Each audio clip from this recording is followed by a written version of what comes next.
Okay, now my favorite part is to let us just get out of our minds for a while and take a breath, bringing you back into your body. And this time we're going to go a little more deeply because we have a longer time in channel with Kryon and Lee. So big breath in through the nose, out through the mouth. And just close your eyes for a minute, put your feet flat on the floor, and let yourself just relax. Just be. There's nothing else to do. And another breath in.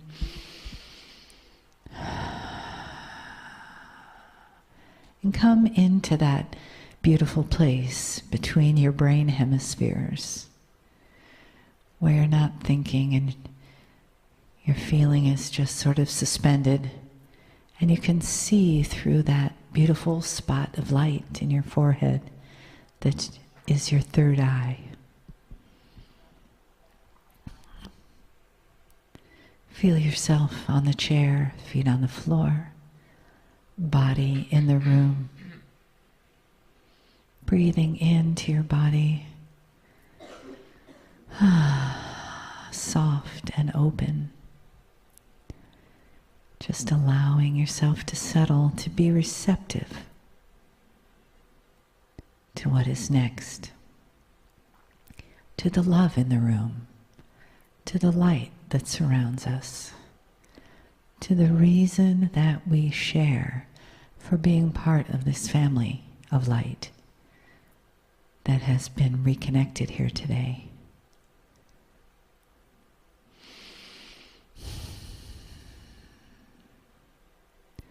And let the top of your head just gently float up towards the ceiling, softening your neck and shoulders.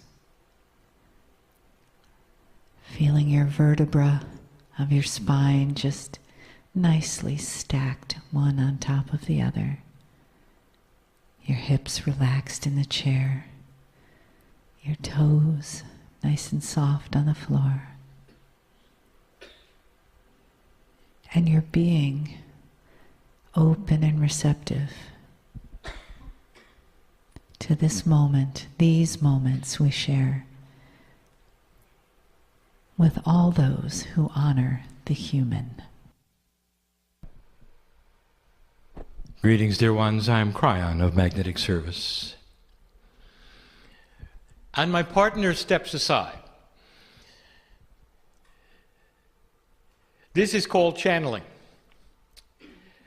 And it's mysterious to many. It's beautiful to us. It is a method whereby the multi-dimensional source of creation, which many of you call sacredness and God, has a chance to communicate with that which you have called humanism. And in the process, we call it soul communication. And it's different, dear ones, than human communication.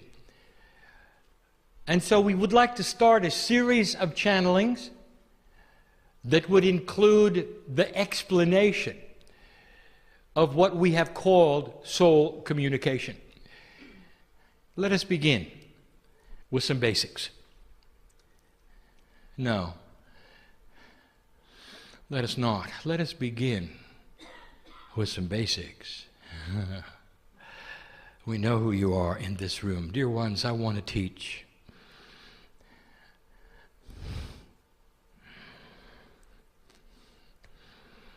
But not without first acknowledging the family. I want to teach you about you. Everything I'm going to do in this chair that my partner has allowed me to do, as he steps aside, he doesn't know what's coming. He's practiced this. He's practiced not knowing what's coming. He's practiced allowance without filters. I'm going to explain that eventually.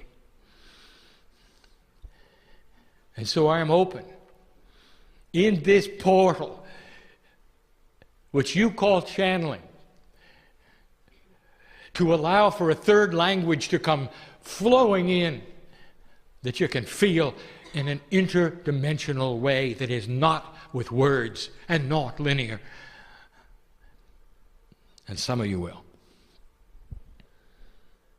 This particular channel is being published, and some of you are listening and reading.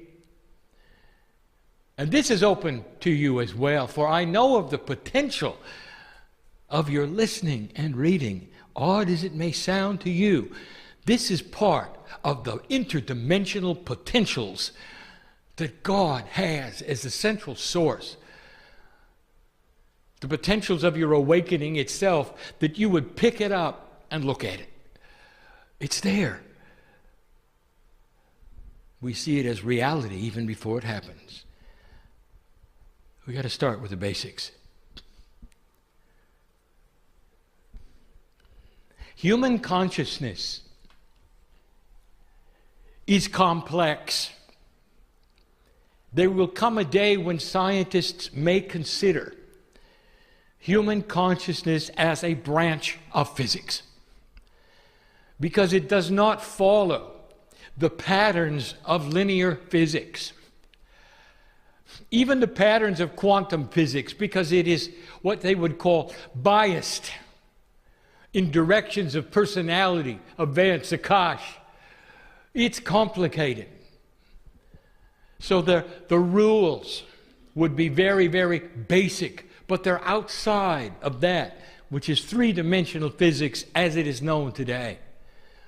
And so to describe communications in this fashion goes beyond the limits of any understood science.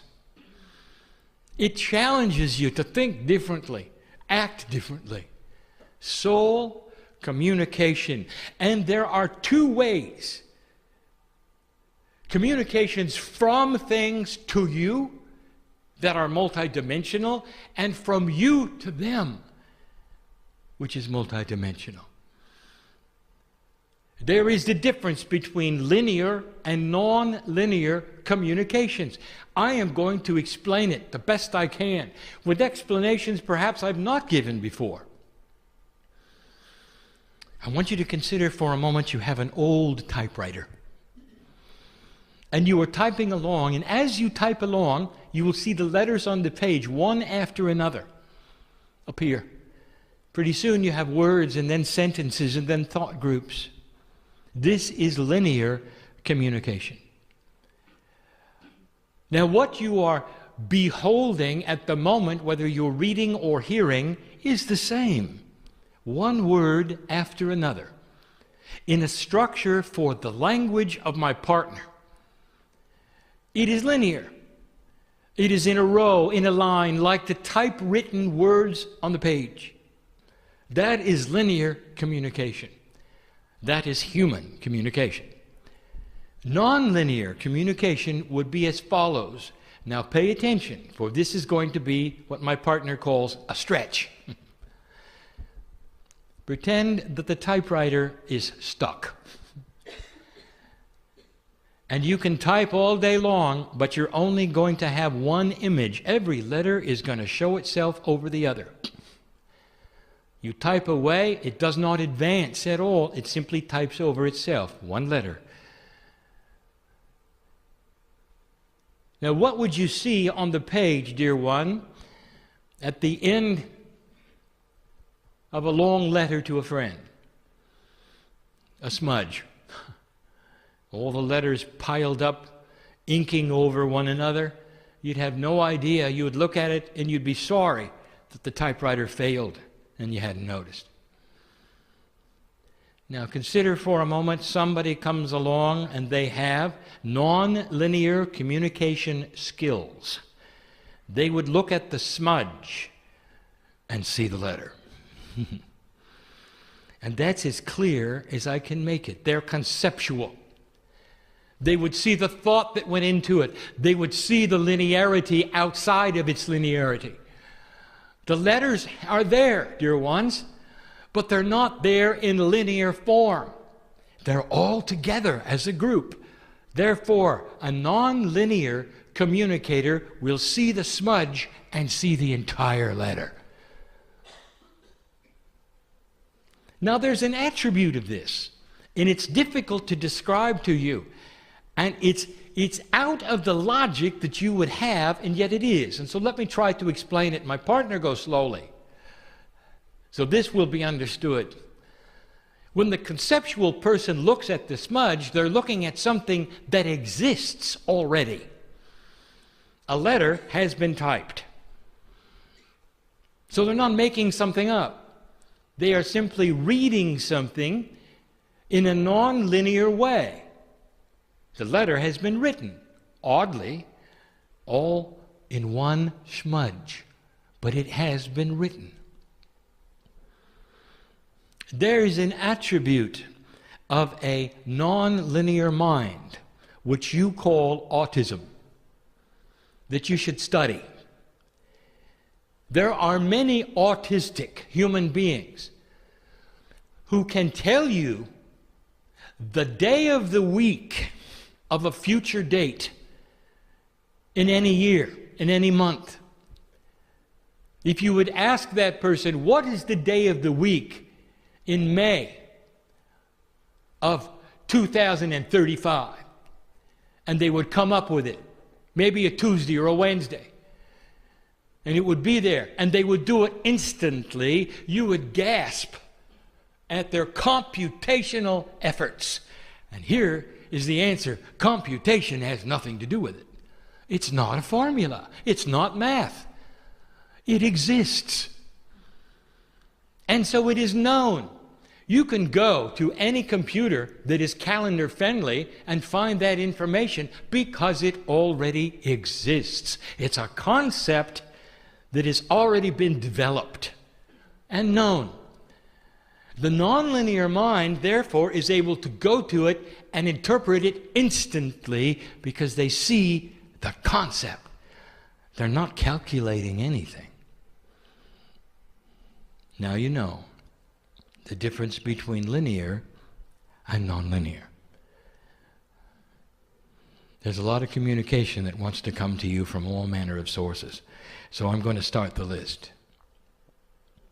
Channeling is what you're hearing right now. My partner has practiced it for 23 years. When he started, it was ugly. For we're not speaking to him in a linear fashion. You see, he is a master interpreter of nonlinear concepts coming through his pineal. Now I am speaking to him in his real time, and he is interpreting. So it sounds like a flow of linear words, but it's a thought group that I keep giving him over and over. You see, we have practiced together. We both had to adjust. When we started, I gave him the concept like the letter in one smudge, like that. And then he had to remember what it said and give you the channeling, and he wasn't very good at it. And then we realized that if we kept giving him the smudge over and over, that he could interpret it in a linear fashion. And so we repeat the concepts. By the way, I just gave you the secret to graduate intuitive thought. Ask for Spirit to repeat the intuitive thought. Now, my partner didn't even teach that today, and I had to come along with the obvious. Repeat it. That should be your request to Spirit when you don't understand what it is. Repeat it. And have that intuitive thought then repeat it, so that you could grasp it and see it for it is beauty and its clarity. And we will. We want to meet you in between the linear and non-linear veil. Do you realize this is why Spirit has talked to humanity in quatrains and in metaphors forever? That's all we have. And the interpretation of these things then become puzzles. People reading Scripture, why can't you talk normally, Spirit? Because we are not linear. The channeling is not linear, but it sounds like it is because we continue to repeat the smudge. And even this channeling, all of it, as long as it is on the clock for you to see, as long as it takes, is all being given at the same time to my partner over and over, so he can see it. And so we begin. What is this channeling? It is the pineal opening up and giving my partner these communications and allowing him to interpret him through his experience, interpreting them and giving them to you. It is a form of communication that is open to all humanity, and you don't have to call it channeling. You can call it whatever you want to, and every single human being is open to learning it. Not necessarily for others. How about just for yourself? Some call it automatic writing. This is a communication portal that opens through the pineal for you, and it is not from the brain.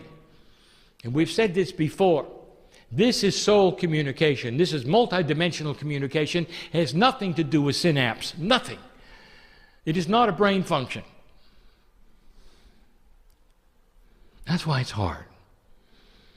Now, there's many kinds of communications from many things. Let us speak of the difficulty yet again. Anything I'm going to mention from now on in this section of others communicating to you must be interpreted. What else is there? There are many things. So I'm giving my partner a list, and he can choose what he wants to talk about in the time that he has.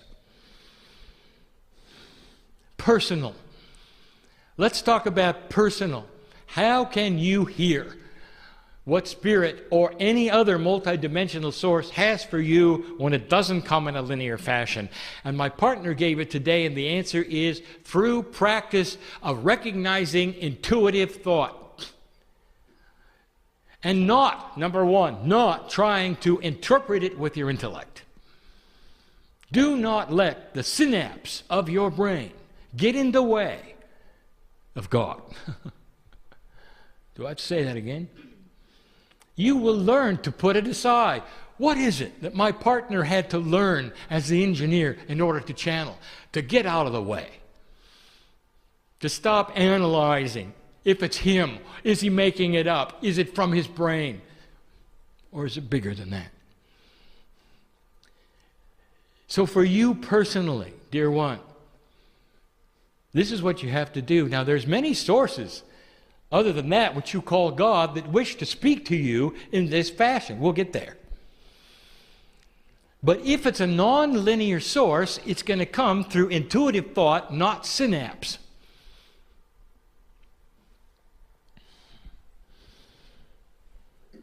Where do we go next with this?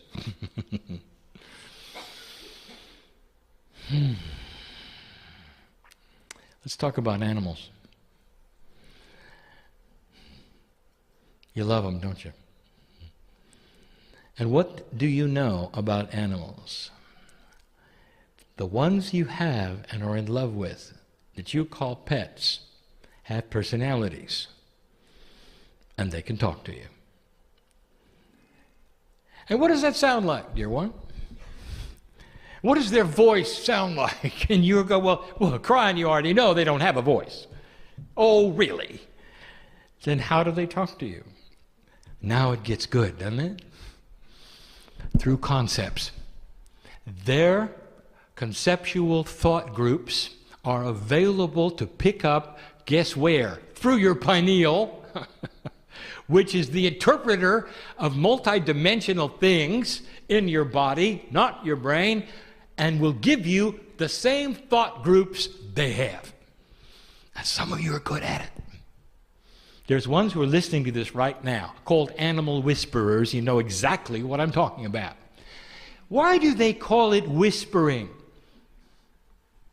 I'll give you my interpretation. Because it's not linear.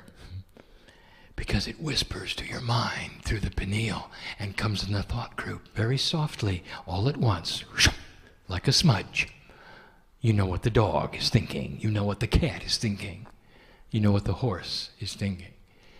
The requests they have, perhaps the distress they have, perhaps the celebration or the love. Now this is easy for you. Easy. Because you all have felt this. You know what I'm speaking about. This is not different than the same muscle that you're going to use in meditation to listen to God. It's the same apparatus of your system.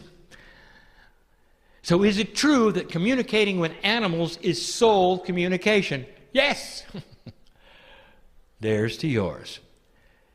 And if you're good at that, why not go then and not doubt yourself? And be good at that which is within your own higher self. Now, I just gave away who you're communicating with. Your higher self is that self which vibrates higher than you are. It's part of your soul group, the core. And this is what gives you information from the other side of the veil, which you call angelic, sacred God. It's the same as in animals. Did you know, here's another one, in the list that I'm giving my partner. Did you know that actions are communication? When my partner speaks about the grid, and when you sense that which is crystalline grid, the battlefield, what has happened there, it's concepts. And it's coming through the pineal. And it's thought groups, not linear communication. Some of you are good at that. You are proud that you can feel energy where you go. You can feel the energy of a group. You can feel the energy of the land, which is the crystalline grid. You can feel the energy of a situation. And you're good at it. What are you feeling? This is soul communication at its best. It does not come from the brain. It is not intellectual. This is physics. You are picking it up through the pineal, interpreting it, and you get the information. Something has happened on the ground where you are. It may take you to your knees. That's communication. Beautiful. But you had to interpret it. Why is it that the communication which is so personal to you is the hardest to interpret? You with you. This is what the teaching is today, trying to open that up. There are many other kinds of communication. What about those other things and what I'll call universal communication? When you walk into the forest and the trees talk to you, what's their voice sound like? Am I getting through to you? You are able to hear these things in your own way. They are not synaptical. It's another kind of physics. It's soul communication, and they're talking right to that part of your consciousness, your Merkaba, your quantum field that makes sense to you because it's conceptual. Are the trees in trouble? Are they crying? Are they celebrating? And there are those of you who are hearing my voice and in this room who know the answers to all of those. Kryon, is it true that in the forest there are what you would call divas? Here's my answer. Are you kidding? Of course. Of course. What are they? They are multidimensional aspects of Gaia. I love it. When human beings cannot get that, they want to dress them up and put outfits on them, make them little, call them different things. Give them voices, put them in movies. They're beautiful, and you know they are. And they're everywhere. Go into the forest. They'll talk to you. Sit down in the grass and let them land on you. Now that's linear. I want you to picture that, and they will. They're not landing anywhere. They just are. They're part of the soup that is Gaia, that is Mother Nature, the personality of the love of the planet for humanity as it walks into it. It's a celebration of your life. You're not going to get bad things from a diva. You're not going to get bad information from hugging a tree. You know that, don't you? What does that tell you about how Gaia feels about you? That's just a few of the things. when it comes to the subject of communications to you. Let's talk about the other one, and then we'll close it off. And we'll continue tomorrow. Now, my partner, it's important that you record all of these things and present them so that those who are not here tomorrow can hear the rest of the story. That is your challenge. What about you communicating the other direction? Now, you have got linear communication. That's all you've got. You do not have necessarily the tools for multidimensional communication. Now, you can develop them, and many of you have, but in general, you've got linear communication. So what about you with Spirit? Well, let me tell you the truth. Dear ones, we don't have any trouble understanding you because we are the master interpreters. We know exactly what you're saying. And it doesn't matter whether you're thinking it or whether you're saying it or you're just thinking about thinking it or saying it. We know. Because we're with you all the time.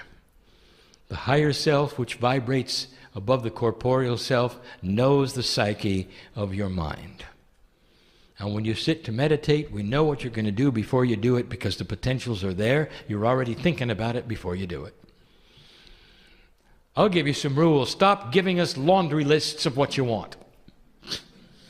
We know what you want. Sit and say to us, Dear Spirit, tell me what it is you want me to know. Because we're already on board with everything in your life. Do I have to say that again? We're already on board with everything in your life. Come to us and let us talk to you. Just let us talk. And try to interpret the thought groups that come first without analyzing. Get used to this. But as far as you talking to us, it doesn't matter how you do it. Now, there will be those that say, well, there has to be wrong ways to do it. No, there aren't. No, there aren't. Well, Kryon, what do you think about religious groups who have to face a certain direction or have a prayer rug or wear something special? And what I say to you is, let them do that. It honors God.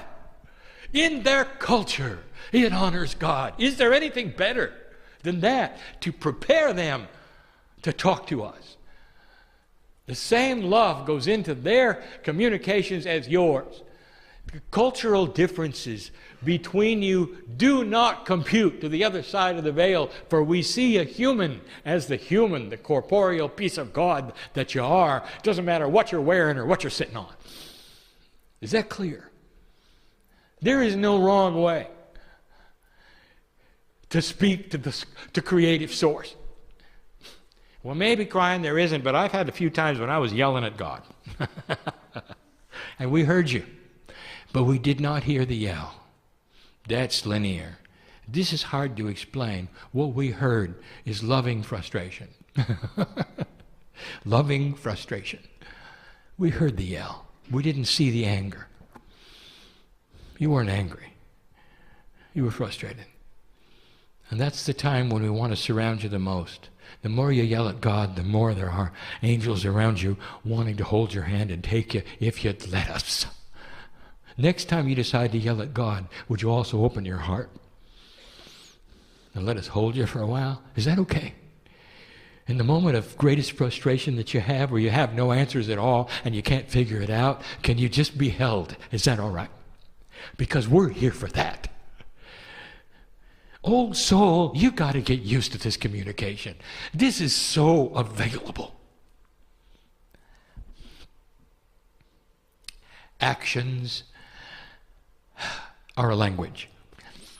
How you behave talks to the crystalline grid, talks to the Gaia grid. What you think talks to the magnetic grid, which we have called the seat of human consciousness. Without you saying a thing, that's another way of communicating to everything around you. What you say out of your mouth in linear fashion, the cells of your body hear. How many self-help gurus have had to tell you that you're going to bring to you what you say? Why is it that hypochondriacs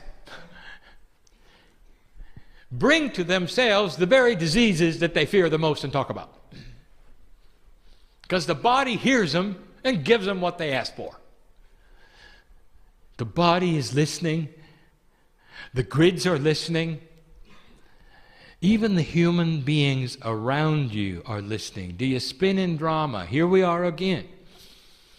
Is this attractive to other human beings? Have you ever thought about that? What do you want to show somebody about your belief system? That you're out of balance? And that they ought to do what you do? Think about it. How are you presenting mastery to humanity, old soul? What have you learned through all of the ages that you brought to the party today? And is it spinning? Or is it love? Well, Kryon, that's easier said than done. How do you stop spinning? I just told you. If you'll open your heart and allow these things to communicate, it's going to start a peaceful countenance with you. This is called awakening to spirit. Getting out of the old habits and the old fears. And starting to claim the part of the old soul which is you, available to you and to humanity, for those around you.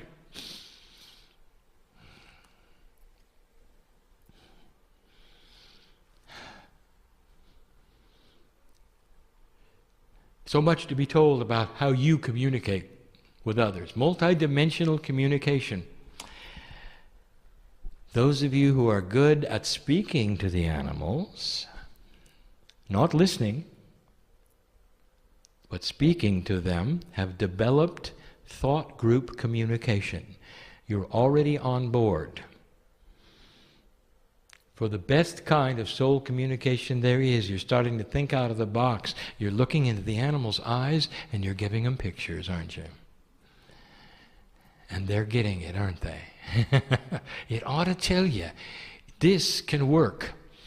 Humans can develop multidimensional attributes and characteristics that are entirely consciousness-driven, sent through the pineal to anywhere you want.